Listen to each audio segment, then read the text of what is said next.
Welcome aboard WISTA Waves. I'm Andreas Calamitas, your host for this insightful episode, powered by our fantastic sponsor, Bernard Schultz Ship Management. We are broadcasting live from the 50th annual general meeting of WISTA International in beautiful island of Limassol. Get ready for inspired conversation with Bjorn Sprott, Chief People and Sustainability Officer at the Bernard Schultz Ship Management.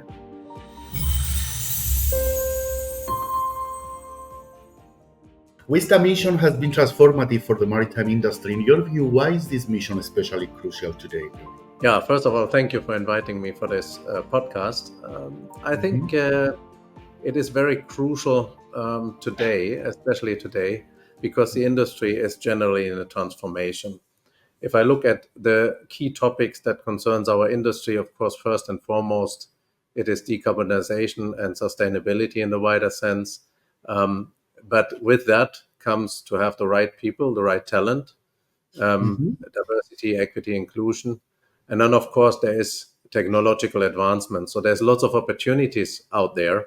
And I think that is very, very much aligned with Vista's mission. Bernard Schultz Ship Management has a strong presence in the industry. How does your organization mission align with WISTA values and objectives? Look, BSM employs more than 30,000 people in many, many countries, more than 100 nationalities. And our mission is to enable our business partners to achieve their objectives. And we do that through applying knowledge, experience, and innovation.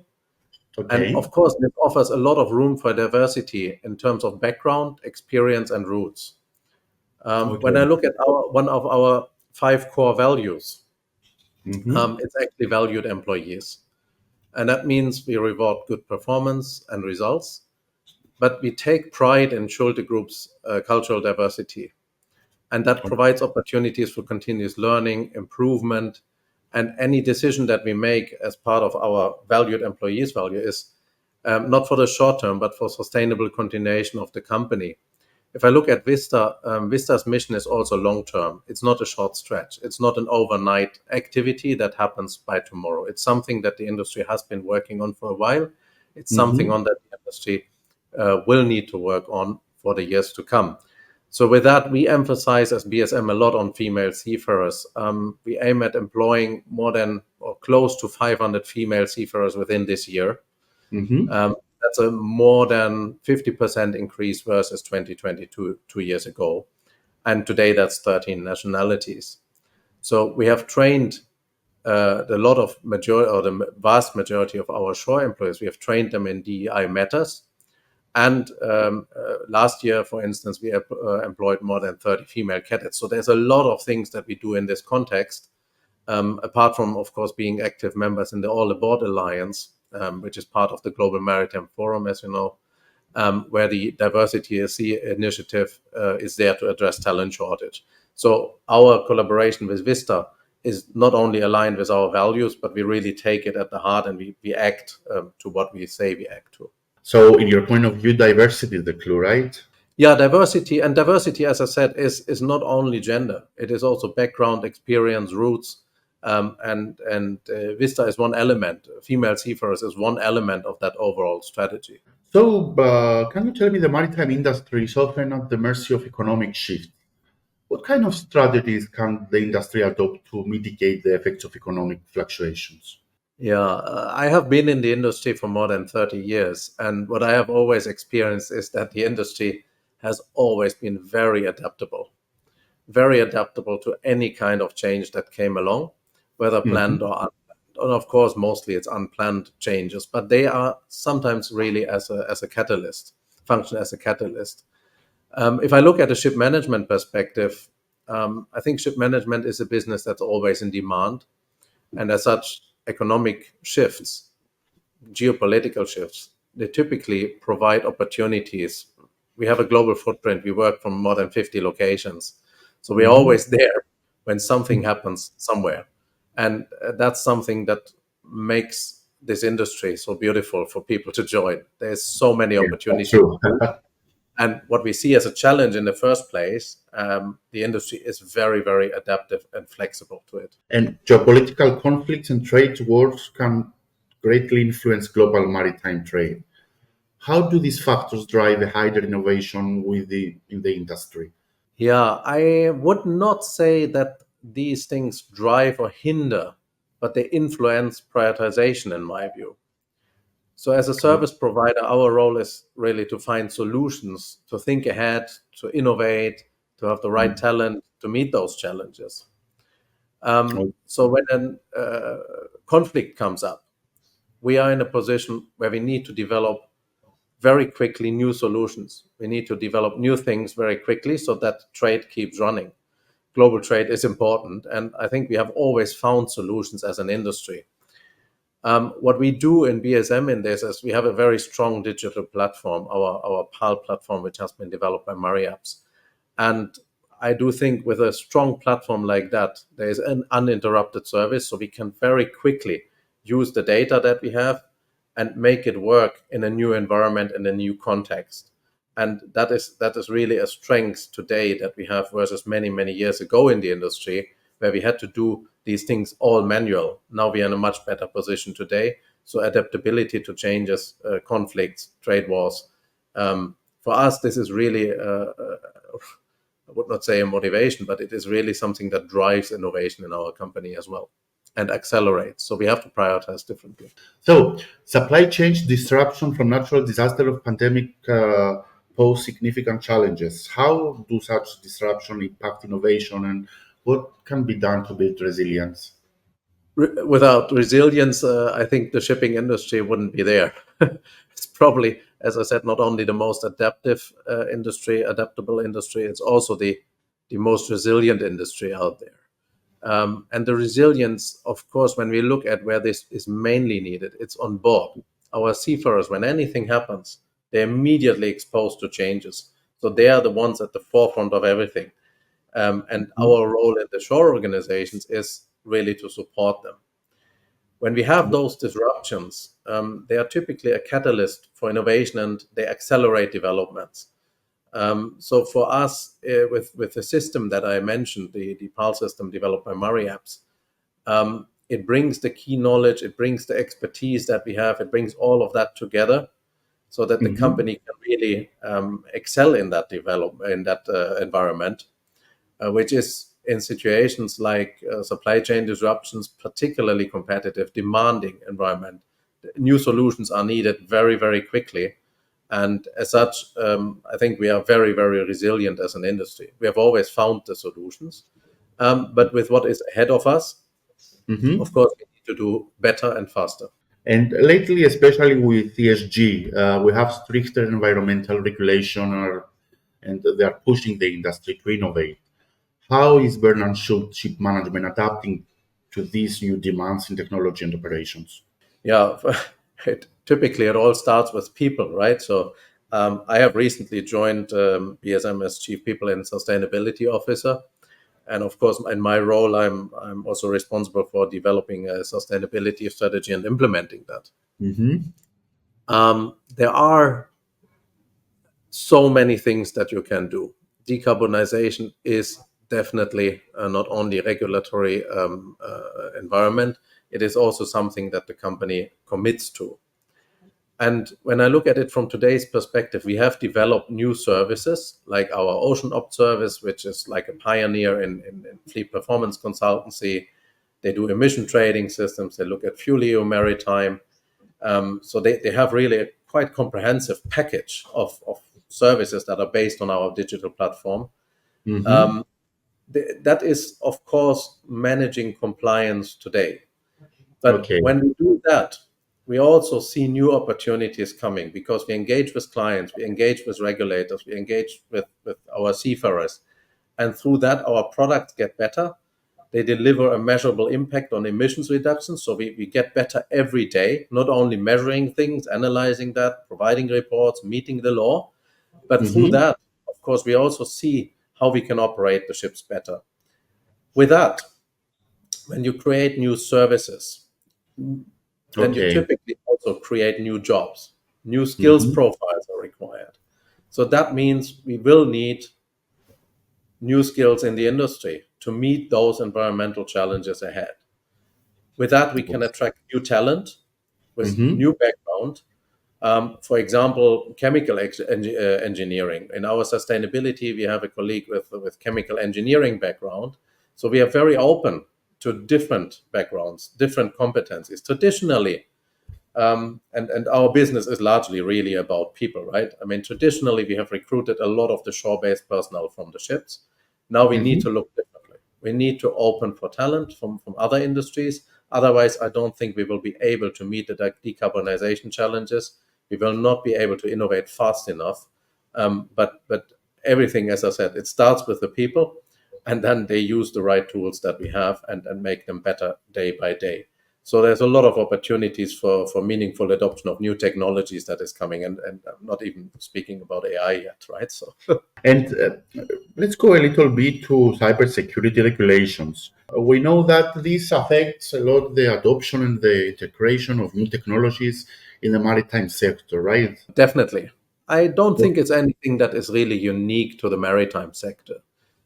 Every industry has to constantly evolve their cybersecurity efforts. And Okay. particularly when new technologies like AI, machine learning are gaining momentum now. Without permanent focus on cybersecurity, I don't think you can develop a business. So to me, this is a hygiene factor for any business, not only maritime. But of course, regulation helps to create a level playing field. And as such, that's a critical element of any enterprise risk management. Okay, I believe that also a lot of maritime professionals they agree that the diversity and inclusion are critical for the future of maritime. Do you know, or can you explain us how can the industry measure the real impact of these initiatives? Yes, well, I mean, you can look at the hard facts, but from my experience, and this is proven by a lot of scientific research, diverse teams generally perform better. Um, Mhm. as I said, there has been a lot of research on this over the years. And in the end, if you compare very diverse teams with a lot of different people in there, they drive change, they drive momentum better. And then as a consequence, the hard KPIs, which is one side to look at it, attrition, retention, operational performance, projects, promotions, all of this, um, also promotion of internal people versus external hiring. I think all of these things drive better with diverse teams. Then there are, of course, less tangible things. When you look at work culture, innovation, building new businesses, if you have always more of the same and hire only people, bring only people into the company that have the same competency as your own, I don't think you will be in a good position to meet the challenges that I had. So, with diversity and inclusion, we attract better talent, in my view.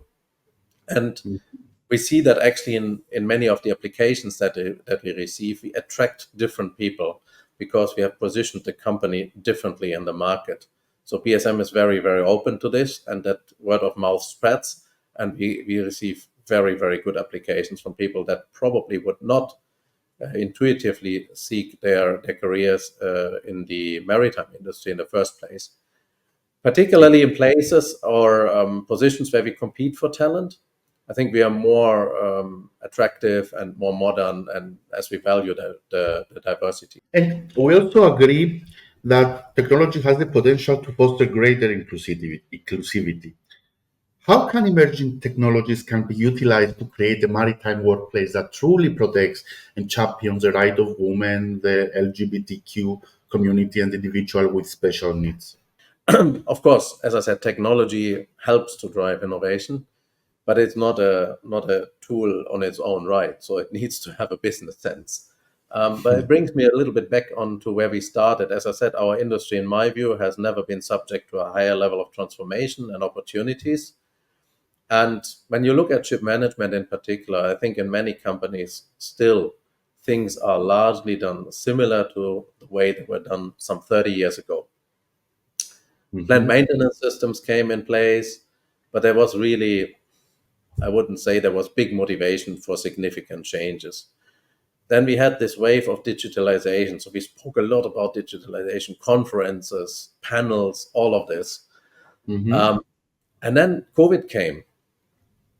And then suddenly everything that we spoke of as digitalization was accelerated. So real life became an accelerator.